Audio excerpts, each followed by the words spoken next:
Okay, now that we've talked about energy generally and what kind of energies there are, and then we talked about work and how work changes systems energy, and work itself can be calculated from a force and a distance. Now we're going to put it all together and see how do we use this more functionally. Okay, so what we've got here, what we wrote before,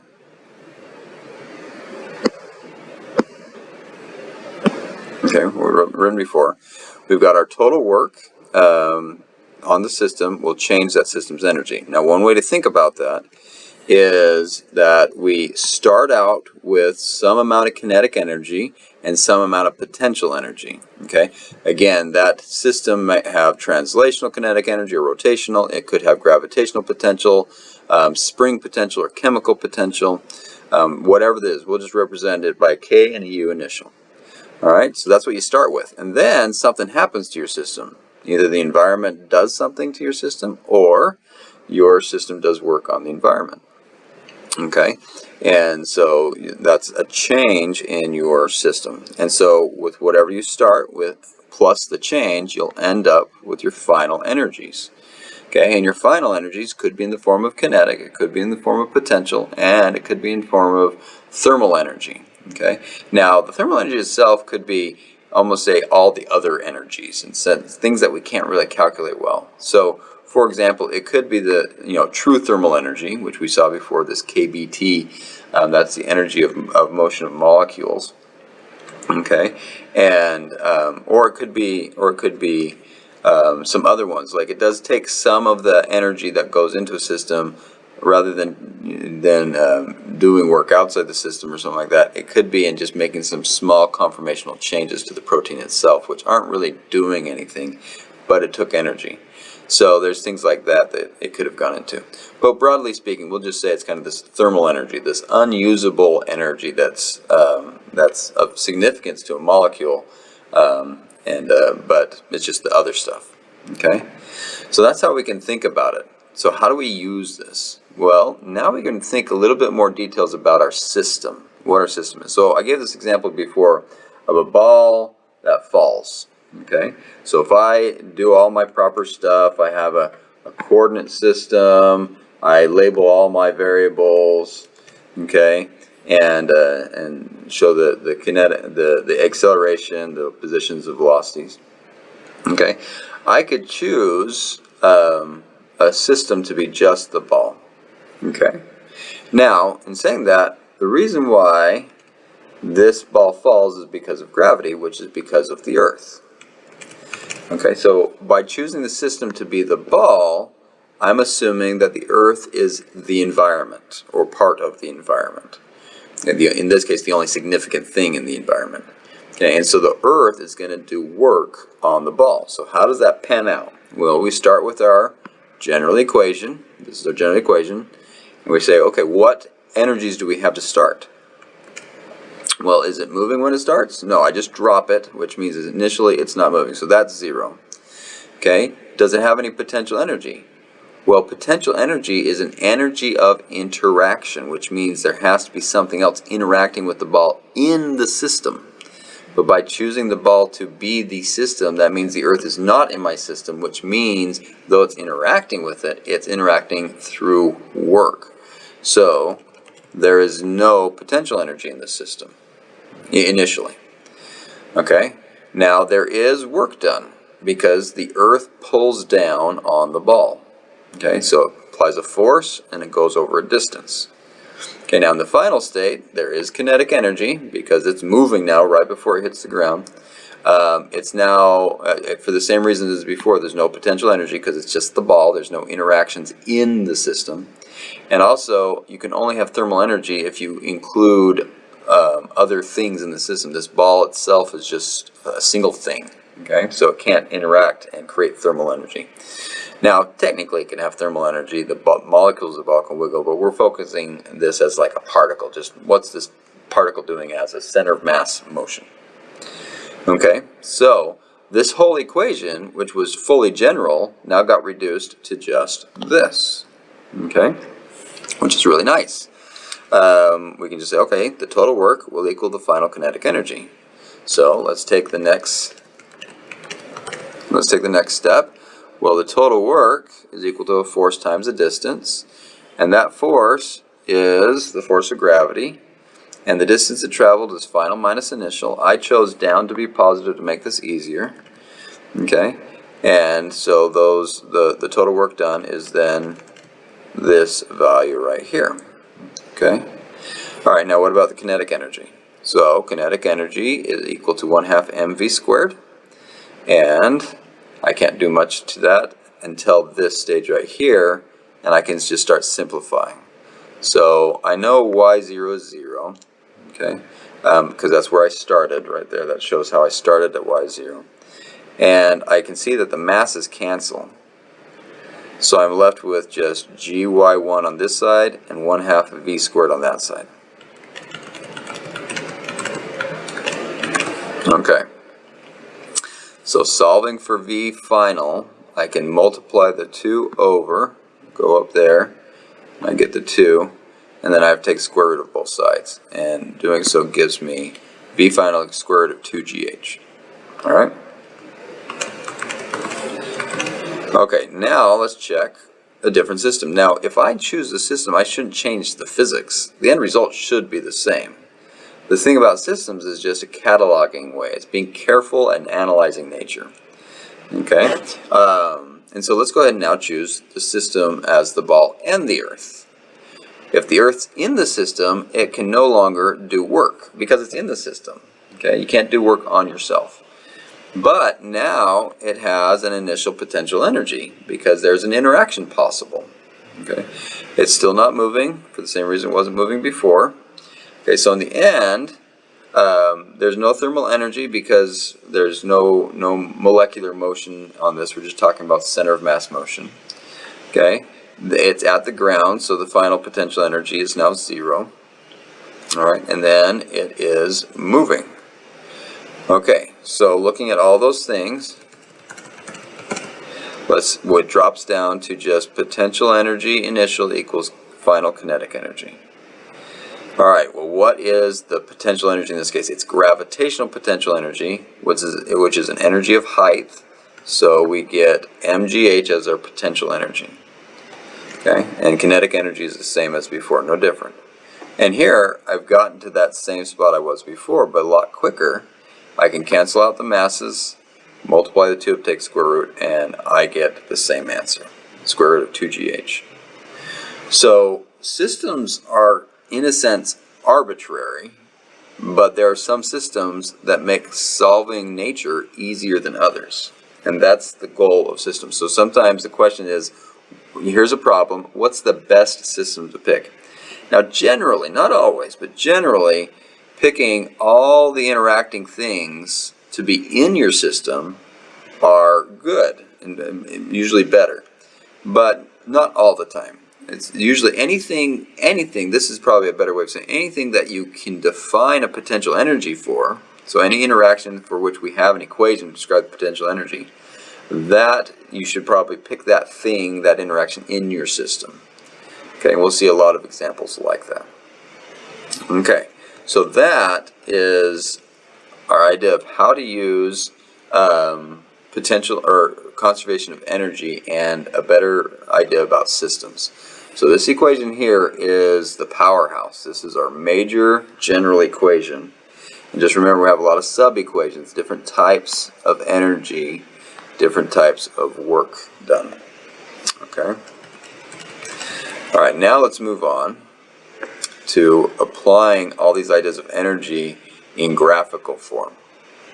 Okay, this graph right here is a beautiful graph. Okay, it is one that describes molecular interactions, atomic interactions. It's using hydrogen as an example. Dihydrogen is molecular hydrogen. If you had a balloon full of hydrogen, it would be dihydrogen. It's got 2 molecules of hydrogen that are bound together. But if you heat that molecule up, the molecules, the atoms themselves vibrate, and they can get separated, like we can see here. They can get separated by some amount. But also, those molecules, if they get too close, they repel each other. The actual protons inside their nuclei will repel, and they can't get too close. And so we get these forces that push or pull depending on how close you are. Now I'm going to go over this curve here a little bit different, but it's called a potential energy curve. Okay, and it is a function of the separation distance. So we'll get back to that in a little bit. But let's take an example, try and look at some energy curves for some of the simpler equations or simpler energies we've already talked about. So one of them is kinetic energy, and if I were to say plot the kinetic energy as a function of velocity, well, I notice it's proportional to velocity squared. So that means I should get a quadratic or a parabola. Parabola and quadratic is the same thing. I should get that parabola because kinetic energy is proportional to the velocity squared. Okay. Now a spring, if I were to plot spring potential energy versus position, but choosing x0 to be the relaxed length of the spring, such that positions greater than x0 mean I'm stretching the spring, and positions less than x0 mean I'm compressing the spring. Okay, if I represent that stretch or compression as delta S, then I can see that the potential energy is quadratic in that stretch, okay, or compression. So if I get bigger, it's parabolic. Okay, so I stretch it, that means the potential energy is parabolic. It grows as I stretch it more. There's more potential to do work. Or if I compress it, it grows by the same amount.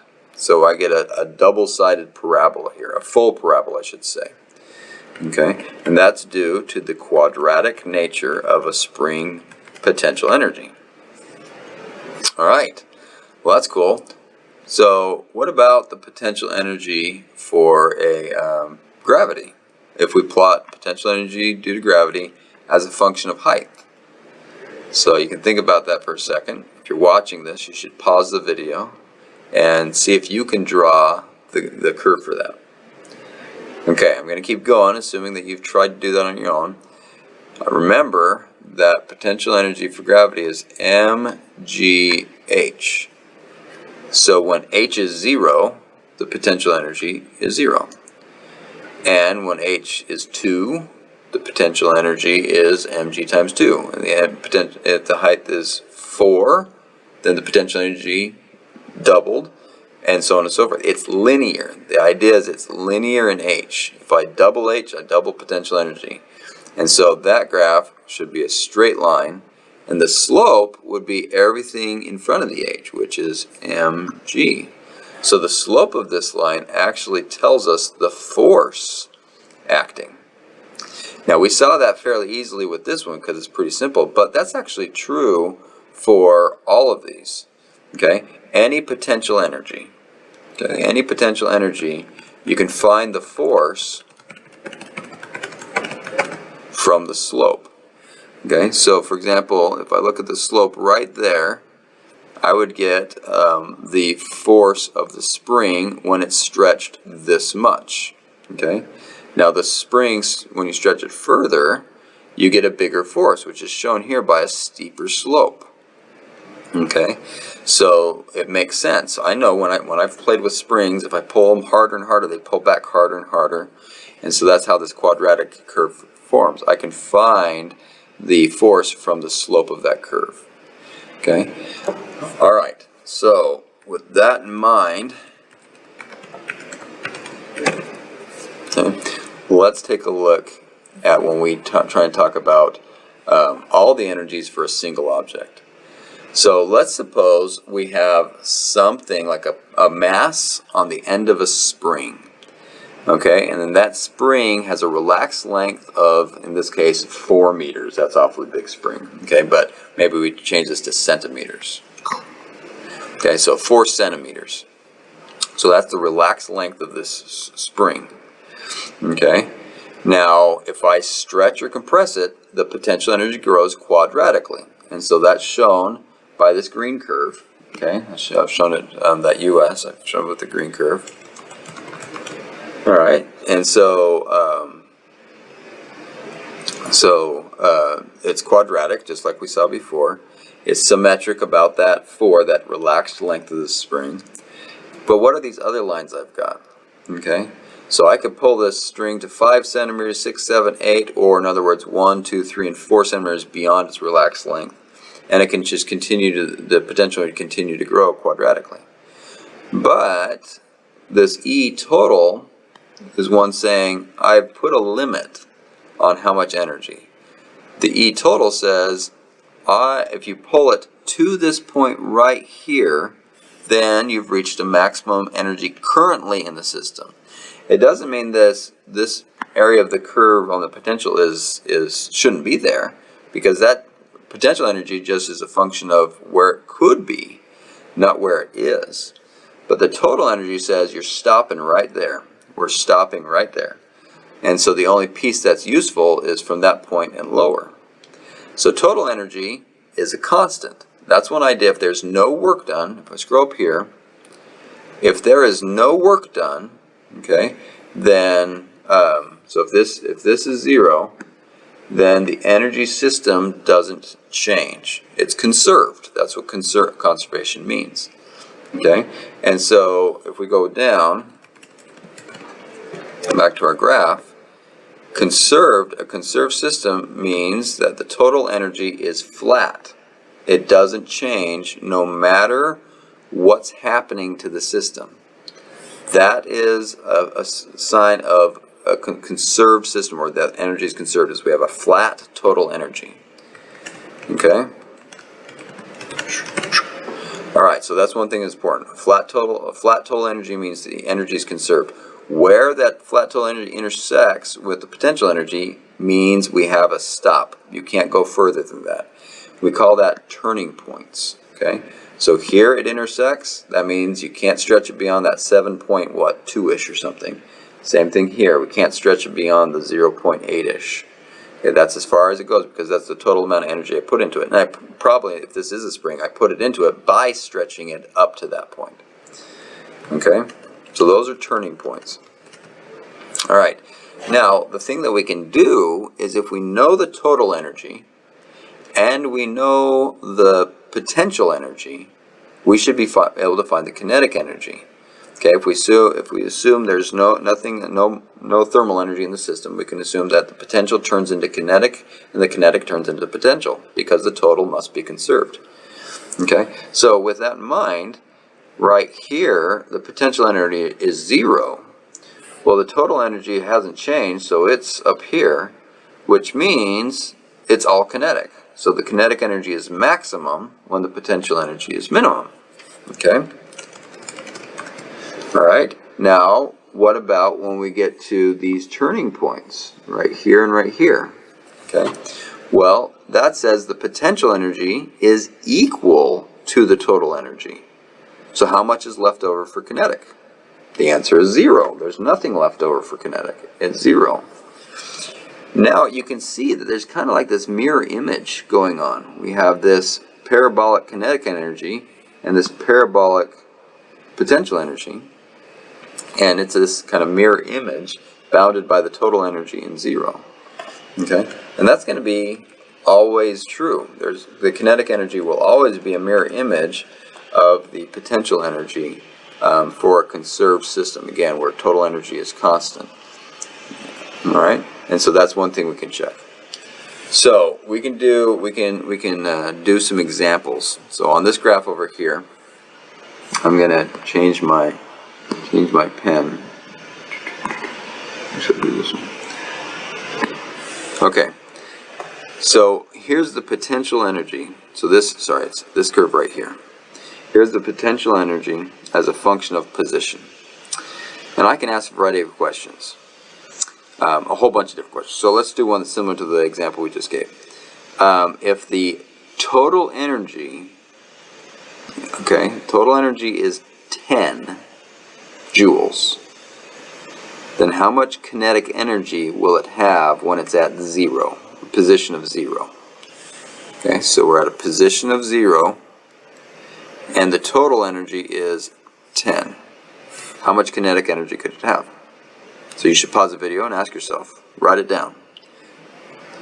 Okay. Okay, if you're watching, that means you checked. Well, if you got an answer of 2, you're correct, because if the total energy is 10 and the potential energy is 6, well, the difference is 2. So that must be the kinetic energy. All right, let's ask the same question when you're at a position of 2 meters. Well, that's a difference of 1. Oh, sorry, I apologize. I was reading these units wrong. I need to back up. Erase here. Erase that. Okay.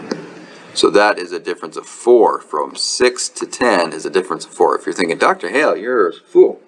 Yes, I was being very loose there. So the kinetic energy must be equal to 4 here. Kinetic energy must be equal to 2 here. And we can do that all over the place. What about at position 5?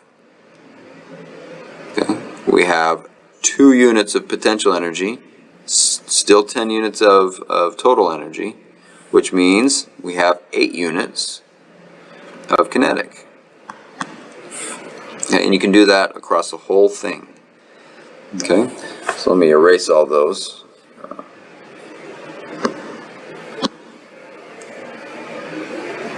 Oops.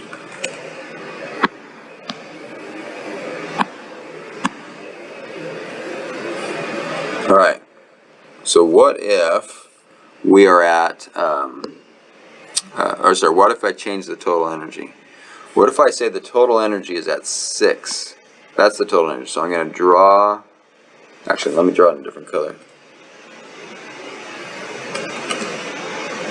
So I'm going to go back here, draw it in yellow. What if we have a total energy of 6 and it's conserved? So there's no work done on my system. So there's our E total. Okay. Then what's its kinetic energy when we're at a position of 4? So if we're at a position of 4 meters, what's the kinetic energy? Well, there we can see it's 0 because the potential energy and the total energy cross. That would be a turning point. And so it would be at rest there. Now, if it was at rest there and then it got to 5, how much kinetic energy would it have? And there we see there's a difference here of 4 joules, so the kinetic energy would be 4. And we can do that on and on. So there's all sorts of different questions you could ask like this, and you got some in your homework. Okay? So we'll go ahead and pause there, but that's the idea of how graphs can help us understand energy and energy changes. And I want to emphasize that we'll cover this graph. More in class. But this potential is the potential of intermolecular interactions. But if things are small enough, if the energies are it's close to the stable part, which is what we observe, then it actually looks a lot like a spring. It looks very quadratic, and you can model it as such. And we'll talk about that more in class. But that's a cool result from nature, and we can model it as a simple spring.